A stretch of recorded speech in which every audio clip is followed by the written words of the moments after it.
Hello guys, उम्मीद करता हूँ कि आप सब खैर खैरियत से होंगे। तो आज की वीडियो है हमारी नॉन बी वीज़े के बारे में कि हम नॉन बी वीज़ा कैसे अप्लाई कर सकते हैं थाई एम्बेसी में। तो ये वीडियो स्टार्ट होने से पहले मेरी आप सबसे रिक्वेस्ट है कि आप मेरे चैनल को सब्सक्राइब कीजिए और बेल आइकन ज़रूर दबा दीजिए ताकि मेरी हर नई आने वाली वीडियो का नोटिफिकेशन आपको मिलता रहे। तो हम शुरू करते हैं कि हमने नॉन बी वीज़ा अप्लाई कैसे करना है। सबसे पहले आपको जो थाईलैंड में कंपनी है जिसकी तरफ से आपने अप्लाई किया है, अपनी जॉब के लिए अप्लाई किया है, वो आपको कुछ कंपनी के डॉक्यूमेंट्स हैं वो आपको आपकी तरफ भेजेंगे, जिसमें आपका इनविटेशन लेटर और एप्लीकेशन वगैरह सब कुछ होगी। उसके बाद आपको जो करना है, आपका पर्सनल कवरिंग लेटर बनाना है आपको। उसमें आपने ये लिखना है कि आप किस लिए जा रहे हैं, आपका वहाँ पे जाने का मकसद क्या है, कंपनी का नाम वगैरह और अपना पासपोर्ट वगैरह सारा कुछ 4-5 लाइनों के अंदर अंदर ये आपने अपना कंप्लीट करना है पर्सनल कवरिंग लेटर, ताकि एम्बेसडर जब पढ़े तो वो सिंपल समझ जाए कि आप किस मकसद के लिए जा रहे हैं।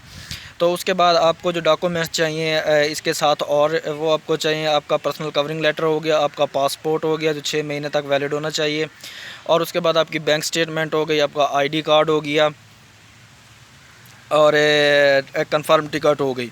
ये चीज़ें आपको आपके पासपोर्ट के आपके डॉक्यूमेंट्स के साथ आपको चाहिए जब आपने एम्बेसी में जाना है अपने डॉक्यूमेंट्स सबमिट करने के लिए।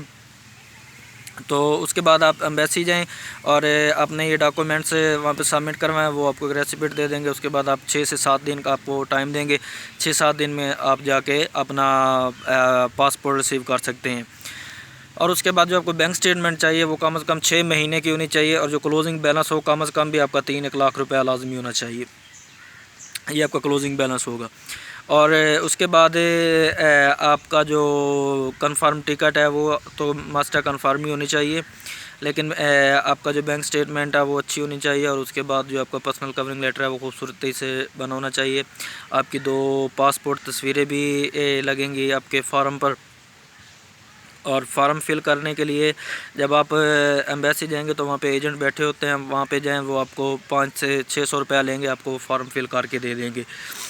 तो वो इतना ज़्यादा मुश्किल नहीं है। अगर आप खुद करना चाहें तो आप खुद भी कर सकते हैं, लेकिन मैंने आपको एजेंट्स का इसलिए कहा है कि वो ज़्यादा खूबसूरती से, उनको पता होता है क्या करना है, कहाँ पर क्या लिखना है, तो वो आप उनसे फिल करवा लीजिए, कंप्यूटर में वो आपको करके देंगे।